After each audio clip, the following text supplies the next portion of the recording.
It is my sincerest pleasure to turn it over to our two facilitators this afternoon.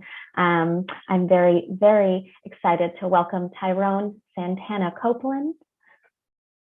Tyrone is the manager of youth media education at BRIC, B-R-I-C.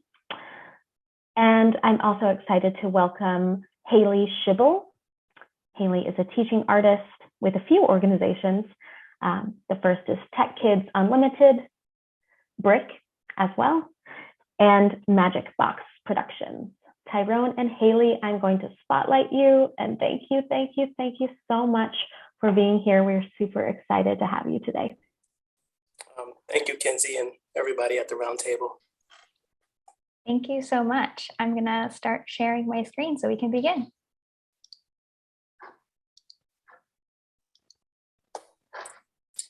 All right, so our first order of business is to give you a disclaimer. We will not be showing this as a slideshow presentation, and it will kind of stay in this format. We ran into some technical issues, and we wanted to make sure that everybody was able to view the slides without any interruption. All right, so welcome to Storytelling with Digital Technology, and I love this title, of the journey of tinkering, debugging, and exploring. Just a brief run through of today's agenda. This is a workshop. It will be hands-on. We will ask you to, we're going to give you some links. We're going to ask you to kind of play with the technology and also have discussion. So we'll do a brief introduction about the workshop and what we'll be getting into. Then kind of our first round of hands-on activities will be the digital painting and art. There will be time for like a mini discussion, kind of reflection about that experience. And then we're going to move into creating animated GIFs or GIFs, or however you want to pronounce it. I have no judgment. And from there, we'll move into discussion / Q&A. So at any point during this workshop, if you have questions, comments, please throw them in the chat. We'll be looking at that and, provide a space to kind of explore that as well. So what you'll need, you can do this on your cell phone, but what's recommended if you have a tablet or a computer, desktop, or a laptop on a separate tab, because it'll just be a better and richer experience to kind of explore some of these digital tools. And a little brief introduction of myself and Haley. As Kenzie mentioned, I'm Tyrone Santana Copeland, manager of youth media education at BRIC. I was also a teaching artist at BRIC, also Magic Box Productions and Vision Ed, kind of specializing just in our media residencies, animation, stop motion animation, photography, video production, and podcasting. And was also museum educator at the Museum of the Moving Image. And my background kind of studies is photography, filmmaking, and also art education. And I'll pass it to Haley. Thank you. So as they had said, I'm also a teaching artist. Currently, I work with a number of organizations. Right now, I am teaching residencies in schools and online virtually as well for programs for Tech Kids Unlimited, Magic Box Productions, and also BRIC. And I also used to be a museum educator and teacher for the Museum of the Moving Image. And I really specialize in a lot of animation and also to coding and game design with a little bit of podcasting and other media programs thrown in there as well. But animation and game design and coding are kind of more my wheelhouse.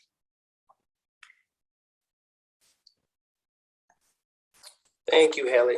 And to recap what we're doing today in this hands-on workshop, where we're looking at various digital tools, digital technology that you may be able to use in your classroom to either aid in your curriculum or just have some fun creating art using these digital tools. So we'll be talking about strategies, and I think also most importantly, how to kind of overcome the fear of incorporating new technologies into your program. And we'll just go over some brief key terms and ideas that we'll be going over. So we're talking about digital art, using digital technology as part of the creative process, and this includes digital collages, paintings, illustrations, and more. Photo editing allows students to edit images by cutting, resizing, adding effects, and adjusting the color and lighting of photographs. You're all familiar or may be familiar with Photoshop, or there's another program called GIMP. Animated GIFs or GIFs includes multiple images known as frames to create looping animations. And pixel art, creating art by using individual pixels to create an image. And you saw an example of that in the previous slide where we kind of made these avatars of yourself. All right, and take us away. Yeah, so we also have some student work to look at. These students range from elementary school, the examples that we'll be sharing today, to also high school, and even a few college students as well, but mostly elementary school, middle school is most represented here. And so two examples that I'll talk about first are, the first one was a digital art project experimenting with shape and color and different layers of these shapes to create different colors within that, using a tool called Pixlr that we'll talk about today and kind of show you a little bit about it. And then the example on the right is an example that a student was able to kind of cut out different images and then collage them together, and then also to start to use different effects and filters on those images. Then also some additional digital art, working with, again, cutting out images and kind of creating these fantasy scenes. So this is a way that you could take images and then create imaginative stories or narrations, illustrations based off of maybe some of the images that they find or the effects that they could create. And then I guess to get us warmed up today, we have a digital painting activity, and this is based off of the artist Jackson Pollock. And it is a website that you can go to, and I'm going to share the link for you in the chat. But basically what you do is, once you get in here, it's a way that you can start to kind of draw and make different paint lines with your device by kind of hovering over. And then every time that you click, it will change the color that you are using. So you can keep playing with it, layering different colors, and just a nice meditative warm-up activity that be a fun way, I think, to kick us off today. So I'm going to share this in the chat, and feel free to take a moment to give it a try.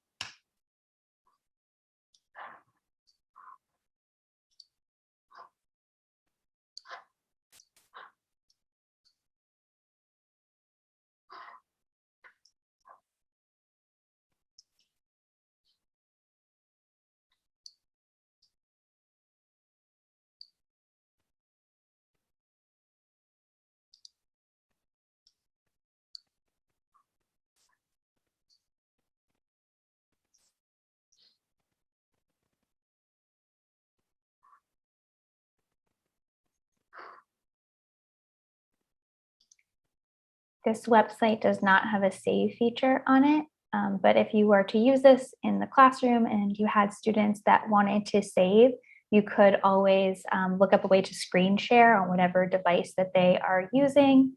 You can just take a quick print screen or screenshot to take a picture of it and save it that way if you're liking what you make, or if your students are too.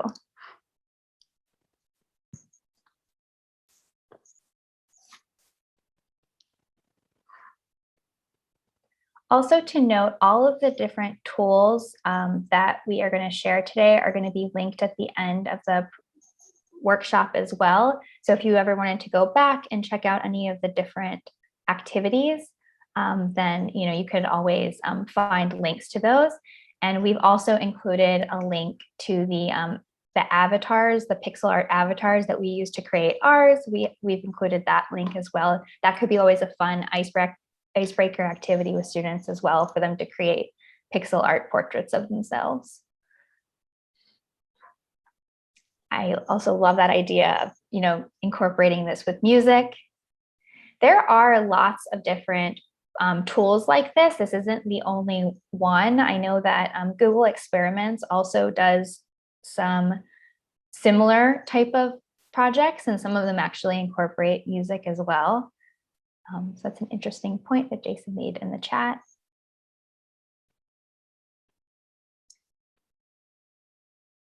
Another great way to talk about color and theory, just color and creating different color palettes, is using coolers.com is another way that if you wanted to either just work on creating different color palettes or create a palette that would then be used in another project. This is a great tool that I will also share in the chat that, right there. When you start the generator, it lets you click on your screen you can hit spacebar if you are on a keyboard device, a device with a keyboard, and it will flip through the different colors to start creating a different color palette. And then if you find colors that you really, really like that you want to create a color palette around, so let's say, for example, this slate blue color, I could lock that. I could toggle the lock, and then I could continue to keep generating a new palette around that until I find something that I really, really like. And you could use this in other tools that we're going to be sharing. If you find a color scheme that you're really excited about, by copying, this is called a hex code, these codes of these numbers and letters. But these can also be used in web coding projects as well. And many other different types of projects, not just the ones that we're going to be using today. But it's also even a fun prompt to just have them, make their own color palette based off of an emotion that they feel, or a time of year, a season, or just to make their own favorite color palette and then talk about why they really enjoy those colors. If anyone would like to share the color palette that they made, this one does have a feature where you can click to export your color palette and then copy the URL. If anyone made something that they're excited about or came up with a scheme of colors that they want to show us, feel free to copy the URL and paste it in the chat. There are also features here where you can create a palette from a photo. You could upload photos or images and find colors inspired by that. So if they have a particular photo that they took or an image that they find elsewhere and they want to use some of those colors, they can always be accessed by bringing it in here.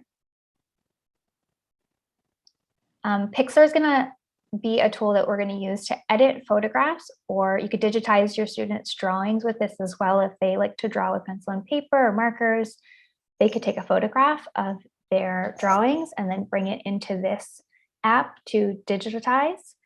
Pixlr.com works with any device, which is really great. They could use it on a tablet, but also on a computer. And I'm going to show this link, share this link in the chat.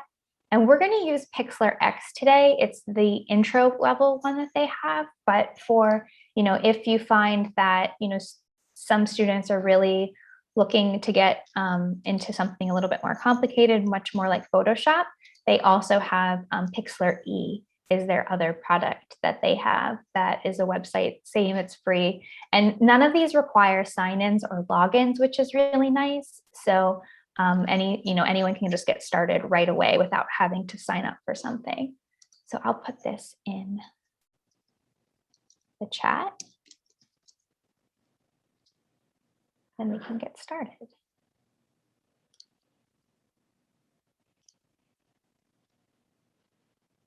So once we get started with Pixlr, you can either start to create, I'm going to actually create something brand new. I'm going to click Create New. And it'll let you pick the size of the project that you'd like to work on. Today, I'm just going to work with I like to just do like a 1080 by 1080 Instagram size project that I'll start with. I'll click Create. And just a little bit about where things go in Pixlr. So on the left-hand side, you have a lot of your different, tools that you would use. And then on the right side is where you would find all of your different layers. So if I wanted to add a layer, I could click the plus right here and it would let me add something empty. It would let me add an image, which I can pull from my device, or I could also add text or shapes. So one great thing about Pixlr is that you could add your own images into here. But you could also, they have a great stock image selection that you can choose from as well to get started. So I'm actually going to go back. So if anyone does have an image that they would like, maybe a photograph you took recently that you would like to use, you can always go to adding an image this way. But I'm going to go back to the home page. And I can click to open an image. But they also have their images here. So to open an image that you have, you can click the plus on the home page, or on the left side, you can also click images and it brings up their stock image search, which has lots of high quality photographs. And I might pick, to get started, I can search for whatever I want. Springtime, the trees and the flowers are starting to bloom. So I'll type in spring to get started. And I can start to look for some images that I'd want to edit to get, the very beginning part of my project. So I will click this one right here. And I could either add it to my current one if I want to keep adding different images, or I could click Create New. And so I'm just going to click Create New and apply. And now I'm ready to start editing and kind of creating my own,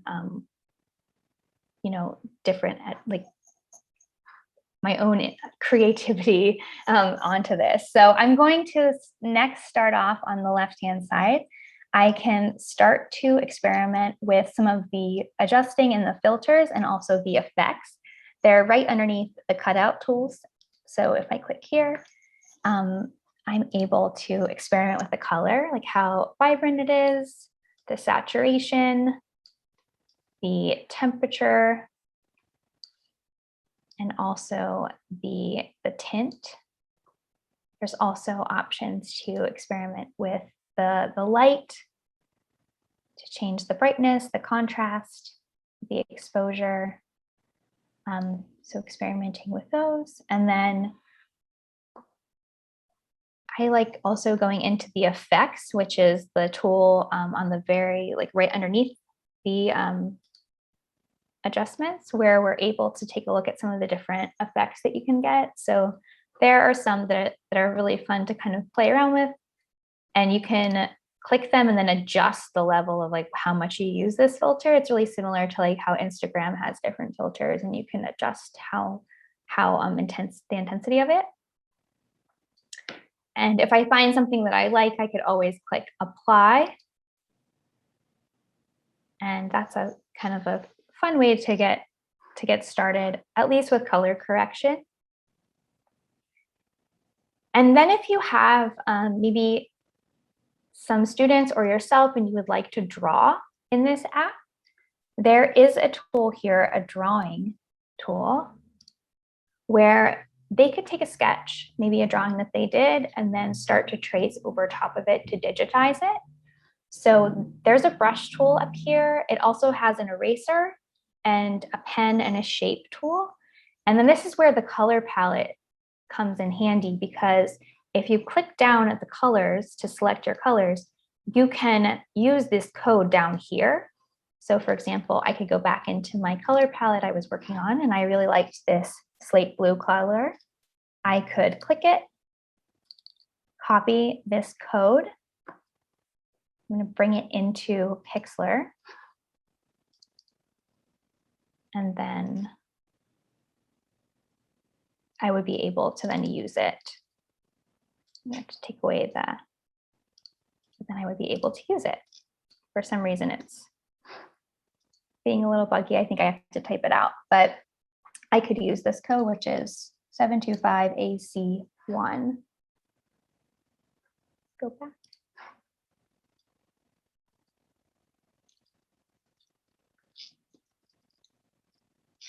And then I would be able to use this to draw with.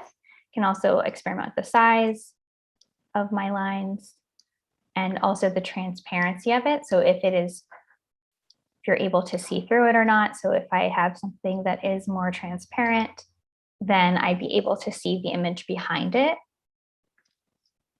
And then I can also use the eyedropper tool to select colors that are within the photograph for myself to draw.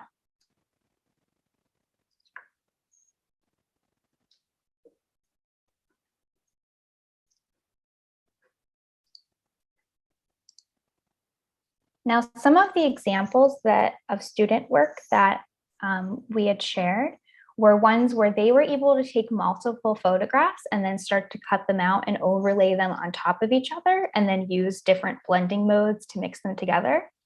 So if I were to go back to the home screen, I could go back to my stock image search and start to find maybe other images that I think would pair really nicely. Right now I'm kind of looking at this one, these colors, and I'd be interested to see how that would look with my flowers that I've chosen. And to add that to my current project, I'm just going to add it to current to bring it in. And now you'll see that I have 2 layers instead of 1 right here. And now I'm able to click on these 3 dots in the corner to adjust some of my layer settings. And there are different blending modes, or you can also change the opacity or the transparency of a particular image. So if I go into the blending modes, there are different ways that you can start to blend these images together.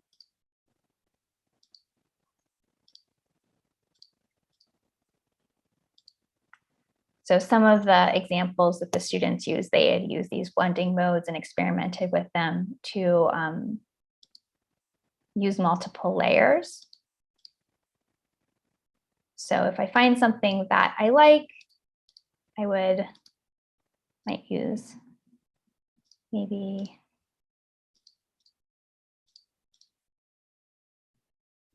this one to start.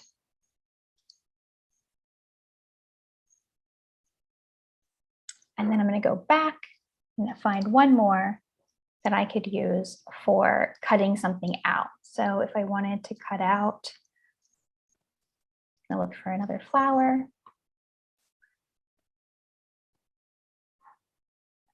And maybe I'll start with this one to begin.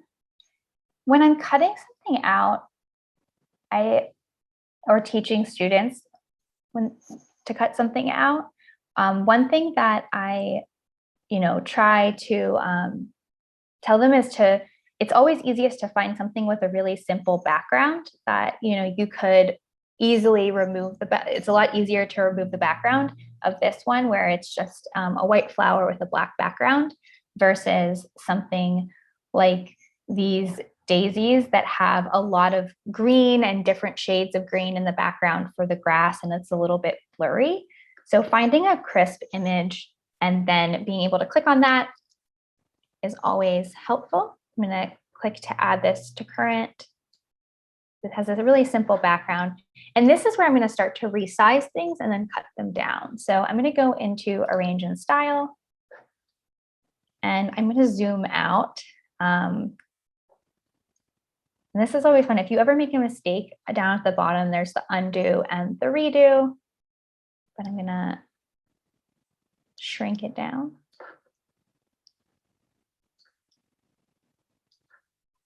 And zoom in again.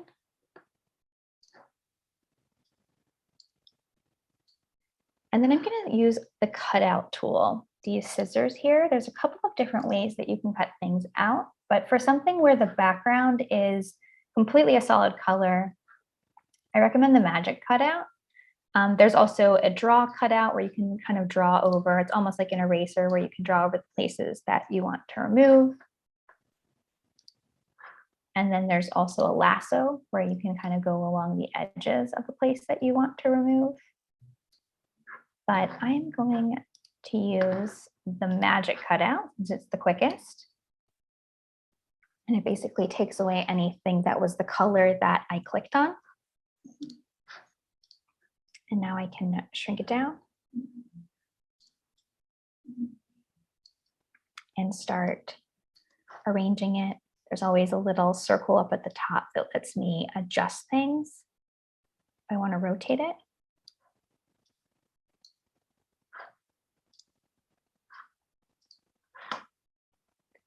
And there are some other tools here as well, like text, which could be really helpful, like you're creating a poster or something that needs text.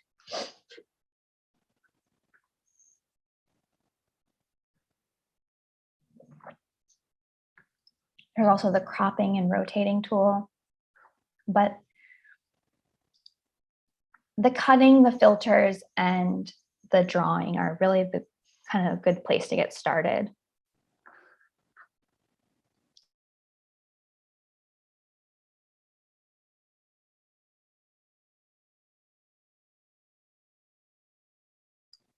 I think we can give everybody some time too, if you want to tinker with this, experiment with it. Pixlr also has some really great documentation for tutorials for learning. If you go into their how-to and tutorials section, if there's something you want to do and you're not sure how to achieve it, they do a really good job of having a lot of different information for picking it up. That's something we're going to talk about a little bit more in depth afterwards, is like how you could pick up a new tool like Pixlr and then learn with your students on how to use that tool.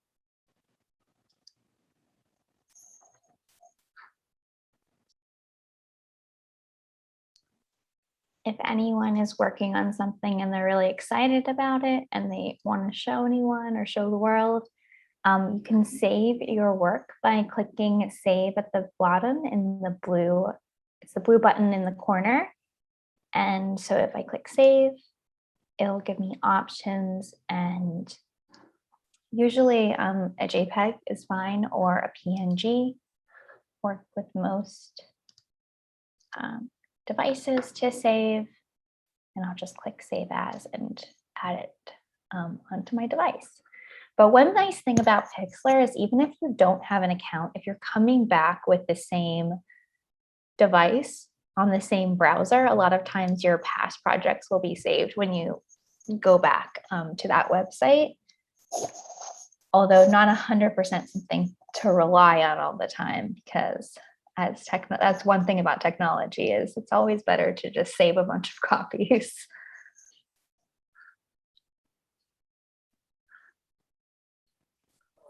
Thank you. And as Haley mentioned,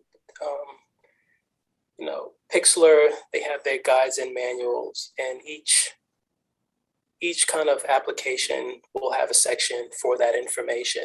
And there may be a tendency, depending, what you're looking for, the kind of intimidation factor to it, like being overwhelmed with all of this information.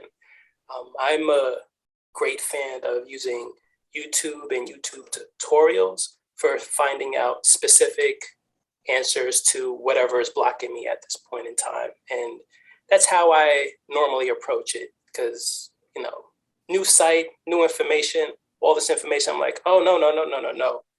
How do I save? Or how do I copy a picture up? Or how do I manipulate this photo to get this certain effect? So by approaching it in kind of this systematic way, it'll, I think for me, be easier on the anxiety levels. And also searching through Google or whatever search engine you prefer is a good way to finding communities of people who are just into this thing and who are open and willing to share their information.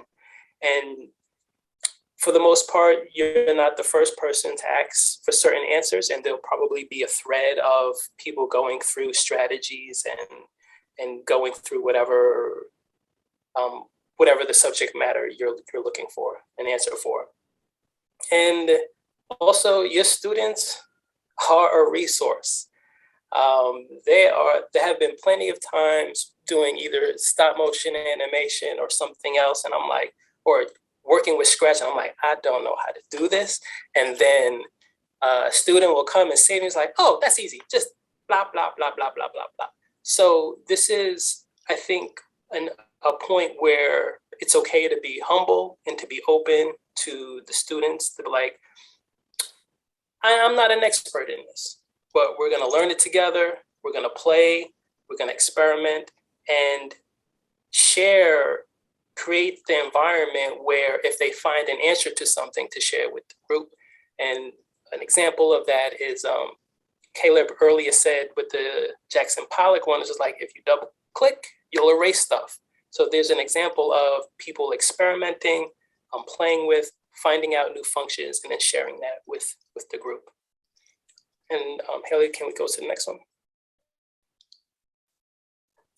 And once again, this is a continuation of the previous conversation about you're learning this together with your students.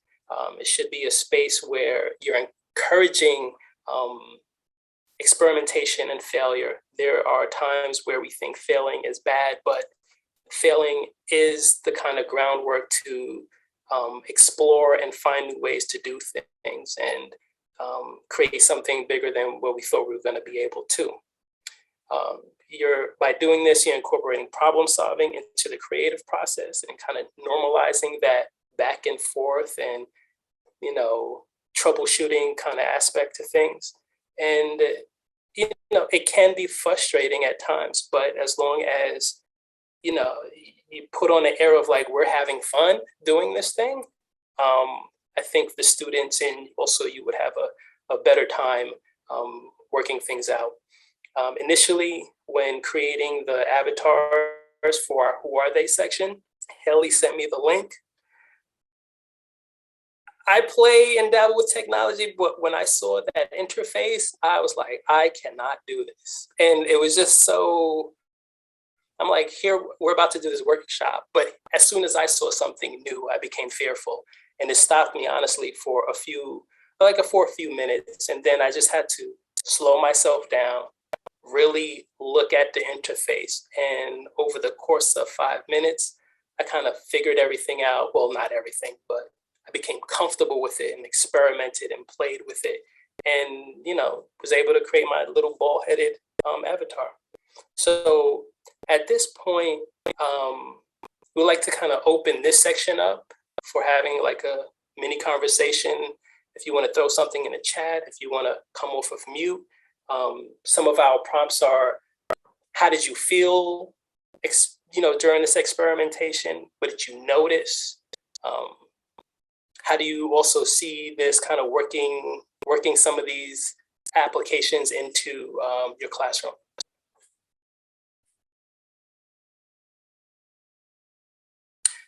Haley, can you, right on it.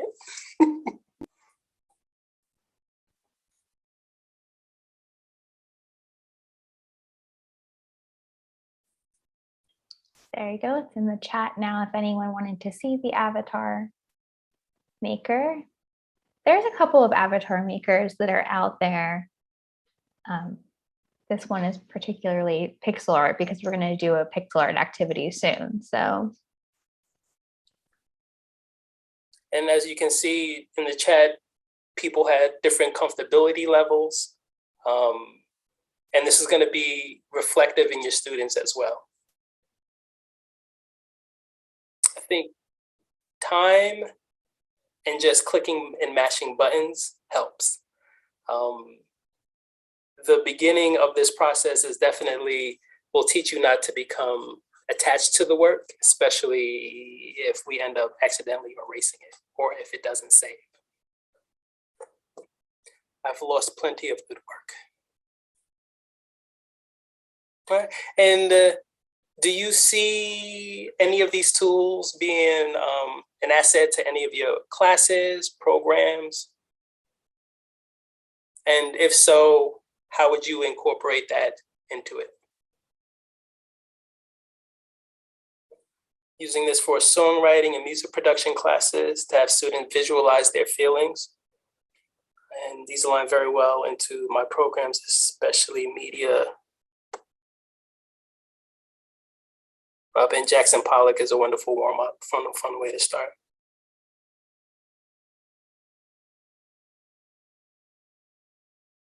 All right.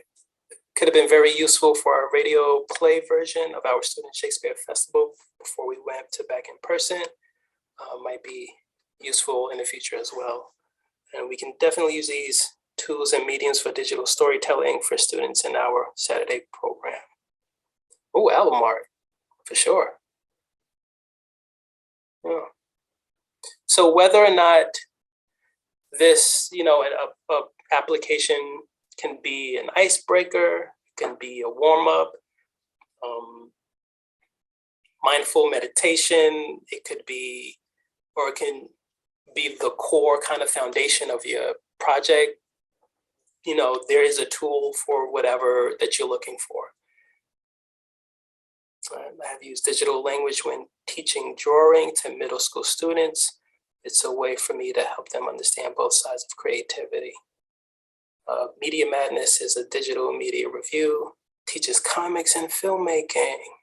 Oh man, get more into comics. All right.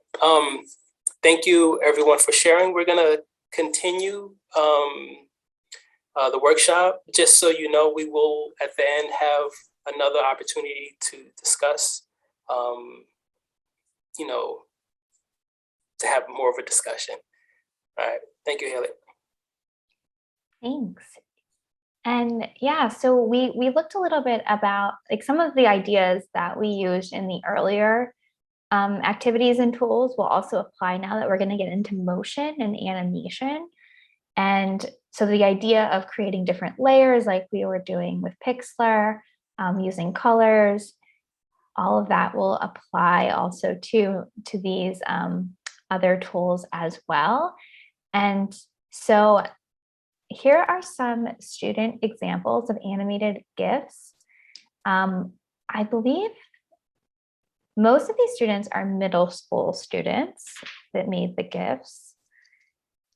But the idea is that they're able to draw a sequence of frames, and then every frame is slightly different or adjusted from the frame before it. And then once you look through it very quickly, it gives the illusion of movement. So here are some, and then this is by the same student. Jenna did like a day and night project. And so there are two different animation tools that we're going to take a look at today. One is called Freshness Ninja, and it's a way to create an animated GIF by drawing or using simple shapes. And then the other one that we're going to use is pixel art. And that one is going to let us make more of like a pixel art style of these blocks creating these images. So I'll get started with Freshness Ninja first, since it's a little bit easier to kind of jump into. This is maybe a good starting point if you wanted to teach your students basic animation skills. And so once I get into this, there's a new, I go to a new project, I'll do a square canvas, and I'm ready to start.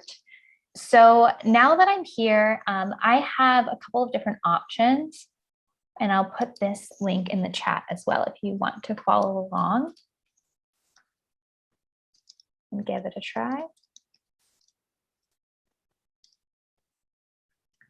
And so there is a paintbrush that is a drawing tool where I'm able to draw different images. I can draw different shapes. If I drew, let's say, a rectangle, it would be empty, but then there's also this bucket symbol here. If I select a color for that, it'll fill in my shapes. So it's up to you if you wanted to fill in shapes or not. And if anything that's like this checkerboard pattern means transparent or empty. So then this will take it back to being empty again. And then I'm going to go back a couple steps. And there's also a shape tool that's something that I use frequently when I'm just teaching students how to animate and just the basic steps of it so they don't get too hung up on the drawing portion. And there's a bunch of different shapes. If you click more, there are lots of different ones to choose from, everything from like flowers to trucks and robots. So lots of fun things to get started with. I'm going to just start with a heart and kind of just animate a heart beating. So sometimes something simple is a good place to begin. And so I'm going to select the heart, and I'm also going to set the outline and the fill to being red. And then I want to set something in my background after I draw the heart. So my first step is drawing it, put it right here. And then this first tool here, it's the select, move, rotate. When I click that, it's going to let me do a lot of things like change the size, rotate it if I want to, and move it around. So that's this first tool here. And then there's also a tool I'm going to turn on called onion skinning. It's this one up at the very top. It's the last one at the top. And this is going to let me see how far I've moved it in between frames once I actually get into animating. So I always make sure that that's highlighted before I begin. So then the next step is I want to find a background. And one thing that's fun about this tool is students could actually make something in Pixlr and then add that image into the background and then animate something on top of it. You could also just select a color for the background. I found the background right here next to the blue play button underneath the main workspace.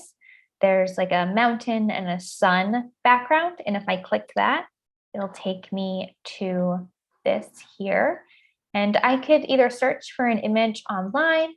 I could use my own image if I made artwork that I wanted to add in, or a certain photograph I took that I wanted to use as my background, or I could select a color. So I'm going to just start with a color for now. Again, you have this hex code. So if you were using a color palette, particular color scheme that you wanted them to work with, or they wanted to work with, they could use those colors and just type those in here. I'm just going to use this light blue and click pick color. And I'm going to get started. So I'm just going to make the heart get bigger and smaller and just change the scale of it in between frames to begin. So to do that, I don't want to have to keep redrawing it every time I add a new frame. And this tool has a great feature where it lets me duplicate it. So when I look down here, this is where all of my frames are going to go at the very, very bottom.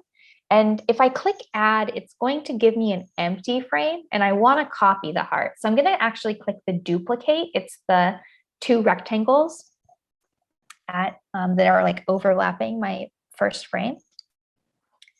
And it'll copy the frame that I had. And then I can shrink it. And this is where the onion skinning comes in, where I can see kind of that image of how big it was before and where it was placed. And I'm going to keep adjusting the size. And then I'm going to go to the next step, which is to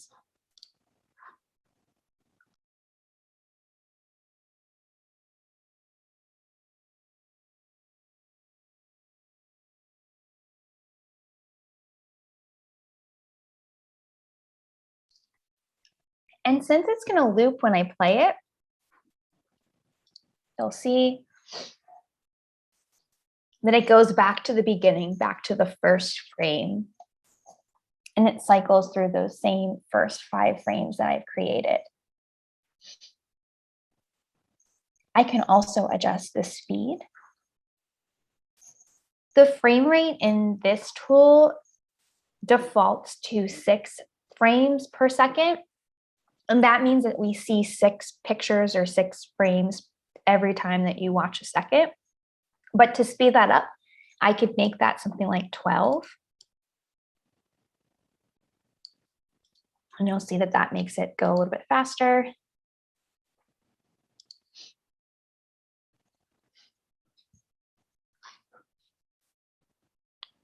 I can also rotate it.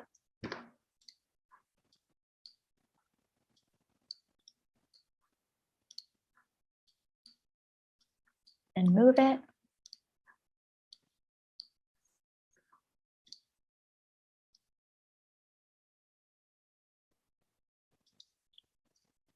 And then Fresh Ninja also lets me use text as well.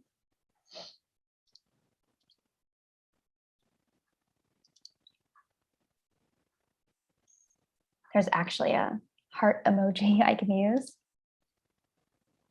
I can click where I want to place that at. And then also move it around, change the size.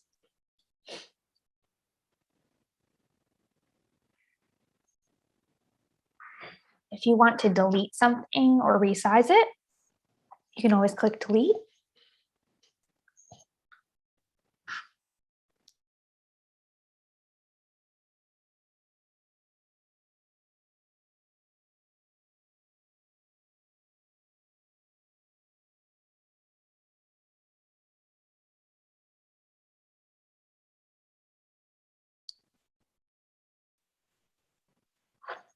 And there's also a brush tool if you wanted to draw shapes as well.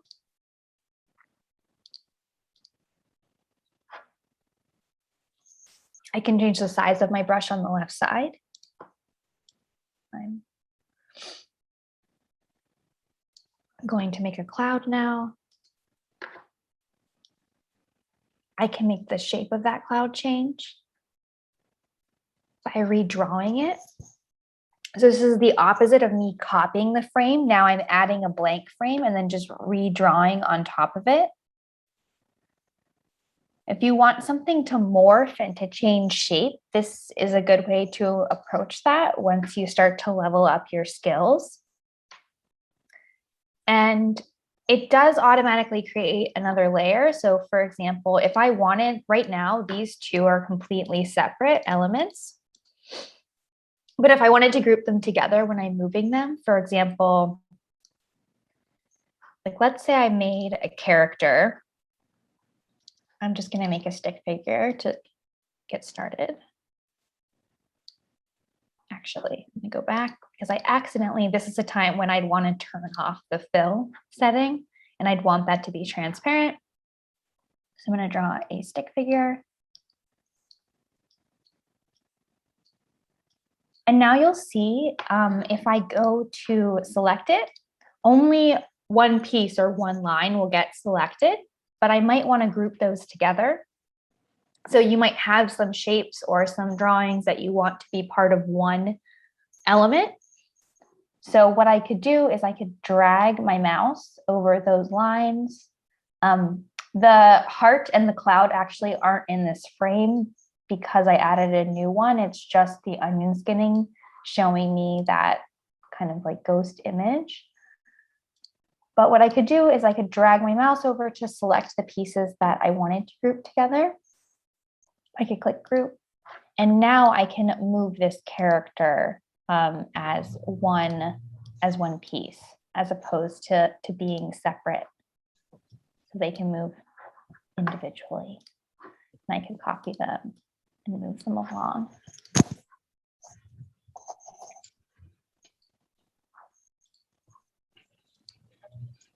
And the key really is like smaller changes are going to give you much more fluid motion. So if I make sure that I'm not moving it too far. Like if I moved the character all the way over to the corner, it would kind of look like they teleported there. So I'd want to show all the steps of how they got there.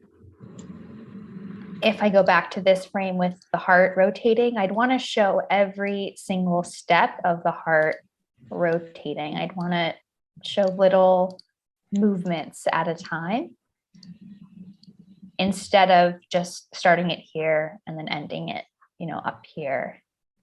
And that's why, again, the onion skinning can be really helpful to make sure that you don't make too big of a change.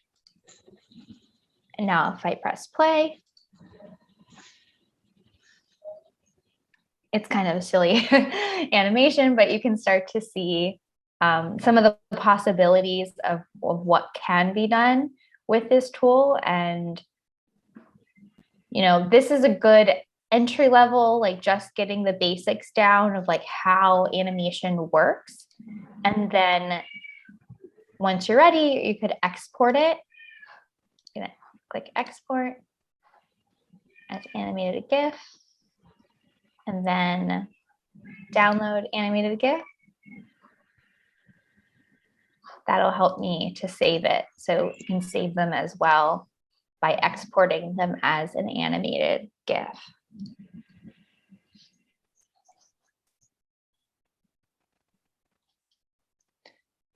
I did want to make sure that we had time today to show you Pixel Art, that app as well. There's a little bit more to it. It's a great, you could introduce animation with it, but because of the way that some of it works, it's not as quick and easy as this one. You could download it as a video, but when you download it as an animated GIF, you're able to have it just loop. So I could have it loop forever and ever and ever. So like these student examples that we saw before, these like, I love this. It's the simplicity of this one where like there's the shooting star that the student Jenna did, where it's just repeating. It repeats. It doesn't really end.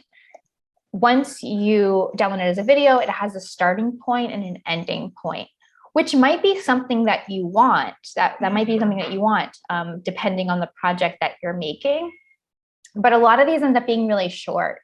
So, you know, the one that I was working on, I think it's 21 frames. So at 12 frames per second. So it's just shy of 2 seconds. It's not even quite 2 seconds. So it's really short. So I wouldn't be able to really do much with this, but if it's looping, you kind of watch it over and over again.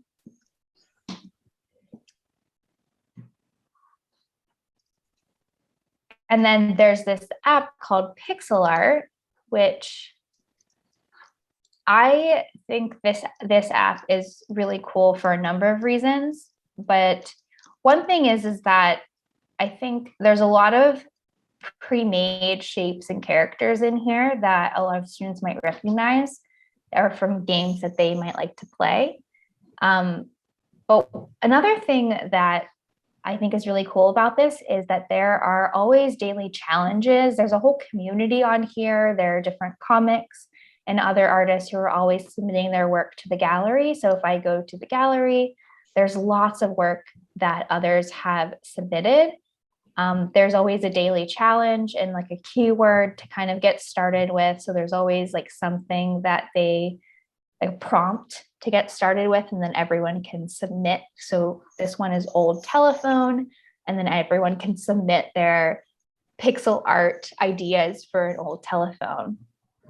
And this can be a drawing tool, but it could also be an animation tool as well. So if I click start drawing,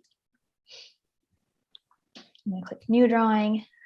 And today's drawing challenge is old telephone. That was the one that they had.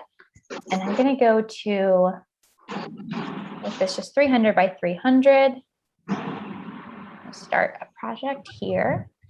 And it's similar to Pixlr, where all your tools are on the left and then your layers are on the right. Layers are really important in this tool because you need to keep your background separate than whatever it is that you're moving. If it's a character, everything needs to have its own layer. This could sometimes be the trickiest part about this one, that Brush Ninja, you don't really have to worry about that. Because once the layers are put together, you can't separate the pieces out again. So if I go in, I'm going to make it just a background to get started. I'm going to click the bucket tool, and there's lots of colors on the side here on the right. And there's also some pixel sizes I can adjust as well. I'm just going to fill it in with a blue background. And there is a pencil tool where you can adjust the pixel size, and you can draw your own pixel art drawings with these blocks. But I'm going to add a layer. There's like a plus icon right here. So now I have a layer 1, and then I have background. And I'm actually going to, just to keep this organized, I always tell my students to just name their layers. It really helps them make sure that they're keeping everything on the right layer and that they're adding them. So I'm going to add this one as my character. And then I'm going to find a character. So I could draw one, but with the interest of time, again, I'm going to use one of the stamp tools. And I'm going to select a character. And some of these are familiar ones, and some of these, like if I go into popular, there's like Minecraft characters. Pac-Man. I think I'll use Pac-Man for this exercise to get started. Once I add them, I can adjust the size by dragging the corner. And I can also move them around. This tool right here underneath the bucket is the move tool to move an object. The pencil is really the drawing tool to make your own pixel art character. And then the bucket tool is to fill everything in. Those are really the main three that I primarily use, besides the stamp tool for anyone who wants to add something that's pre-made. So if I had Pac-Man, I could go here to, I'm going to, once again, at the bottom are all of my animation settings. So I could copy a frame, and I could just move my Pac-Man character, and copy a frame, move my Pac-Man character, and I would continue to do that over and over again. If I wanted to maybe have them eat some of the stars in the sky, like right now they've kind of jumped from point A to point B, but I can have them copy the frame.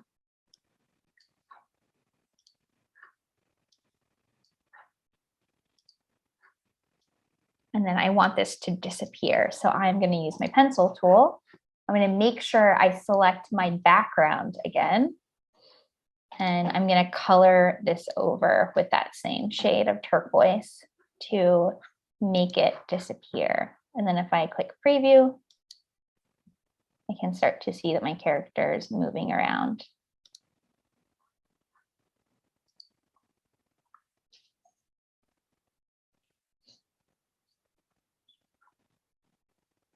This too also lets you add in your own custom colors. Again, with the hex codes, they can pick which colors. You're not just limited to the ones right here on the side. And there are also some really cool pieces in here to even start to build backgrounds. But it's always a great challenge to have them make their own characters themselves. So one really cool kind of maybe like next step could be like maybe they start with this avatar maker, how we had an avatar generator where they, make a character this way.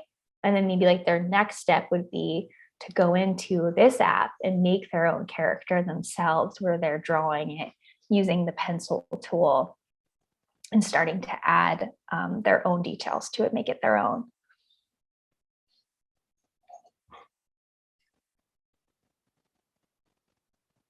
And then really similar to Brush Ninja, if I click download, I would just download it as a GIF. Pixelart.com does not have an option to save it as a video. You can export frames, but it primarily just downloads it as a GIF. Or if you have someone who wants to save their pixel art project and then come back to it later and open it back up, they can always go to save as pixel and then save that.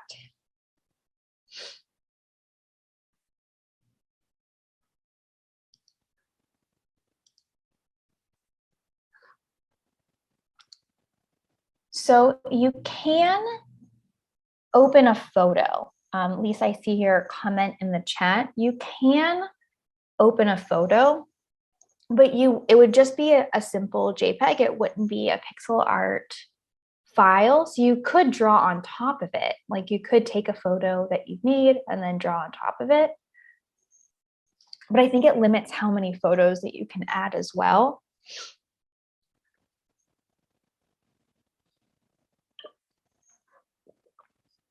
And also, you can do that with Brush Ninja as well, where so I could take and open a photo if I have that avatar and then add it in here into a layer. But in Brush Ninja, you could do that as well, where you add it from your device.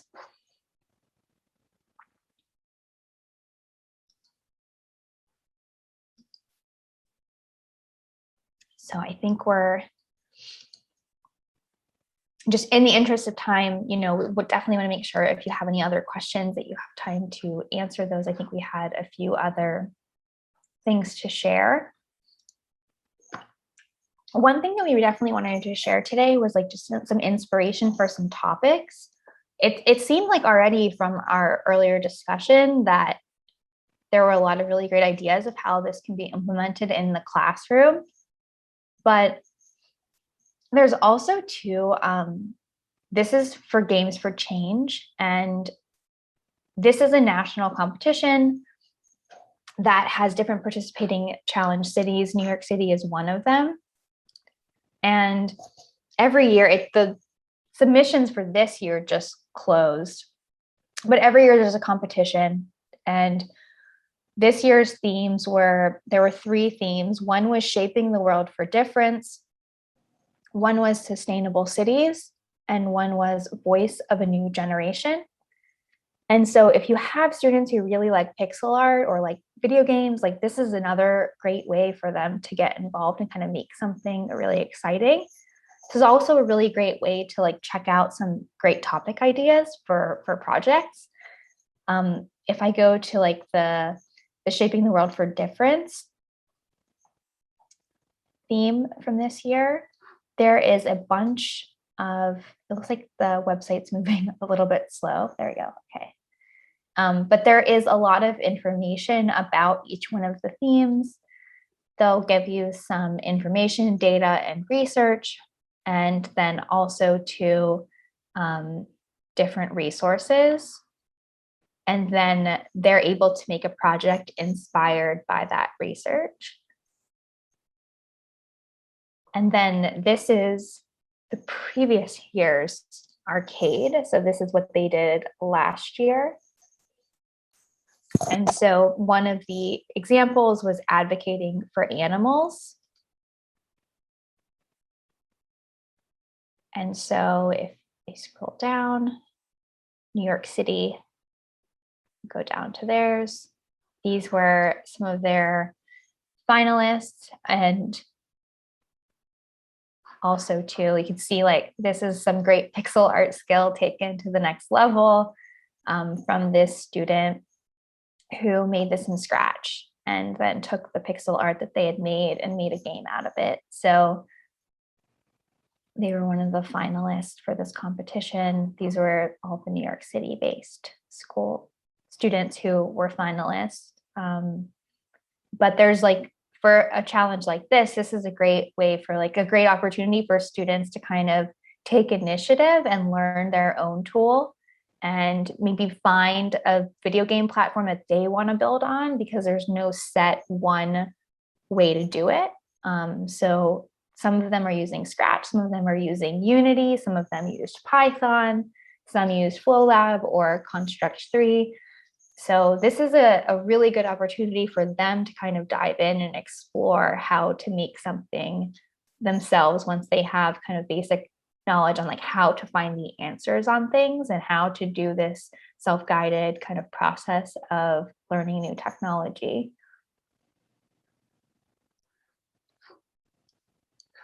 And this will all be shared as well. And so we kind of touched on this a little bit earlier, but I don't know if anyone else has anything that they wanted to add about incorporating digital art, animation, or other media into your existing programs.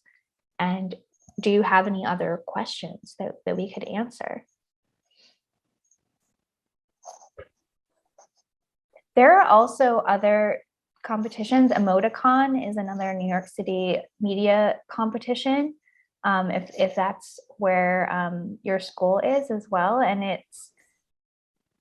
it's really great because it also accepts prototypes, so works in progress. So like as you're learning, it doesn't have to be like Games for Change. A lot of those projects end up being finished and are very polished, I feel like, for those students. But Emoticon is also really great for anyone who's just wanting, and it doesn't have to be a game. It could also be an animation. It could be a podcast. It could be a lot of different creative pursuits. A great way for them to try and submit something that's even an idea that they have that they're still working through.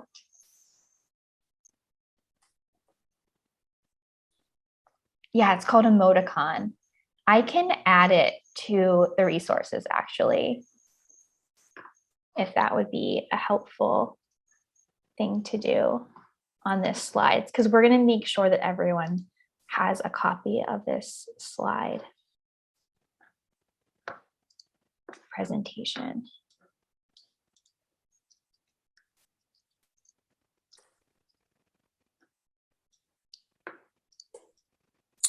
Is there any other comment or question before we wrap up?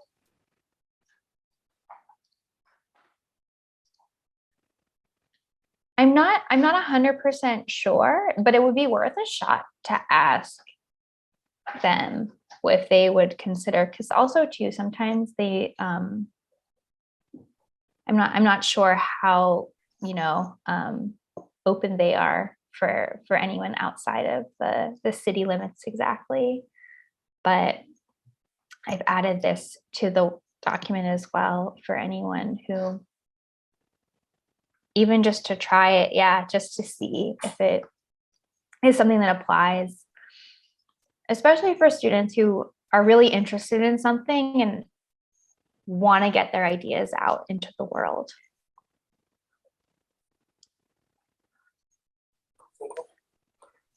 So I'm going to say thank you.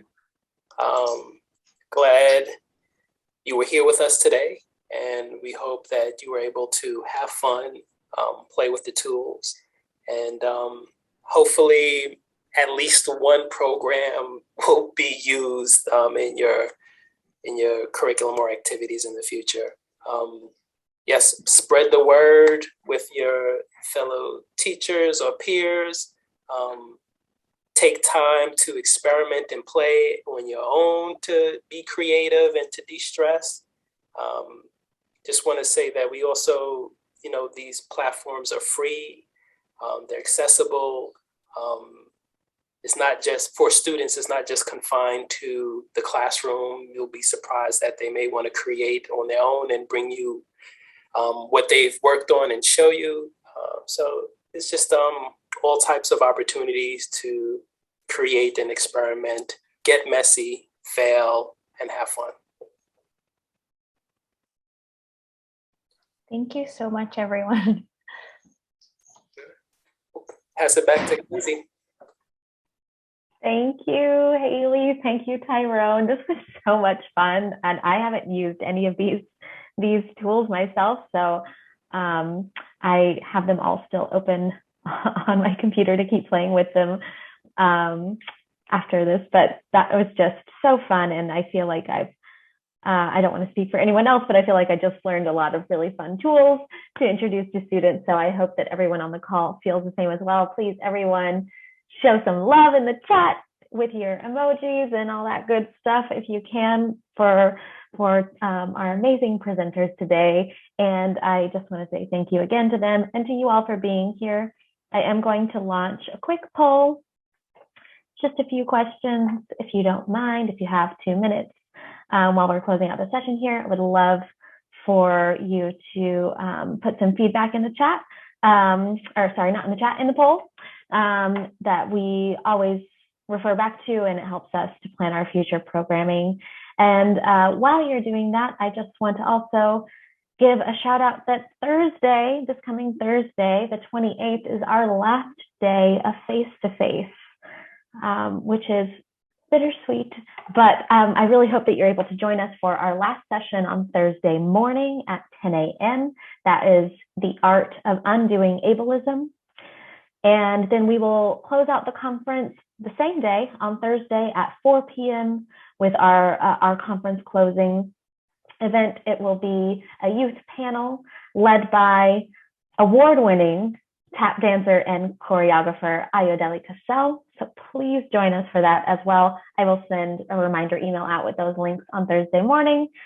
And also, if you haven't already, please take a moment to check out our job fair coming up on May 5th. That's much closer than it sounds like it should be, but May 5th is coming up. If you're interested in joining us for the job fair, there is still space available. You can click that link in the chat to read more and to sign up for a time slot. And that is in partnership with Community Word Project and the Borough of Manhattan Community College. I should also note, I'm sorry I didn't do it before, but this job fair is 100% in person.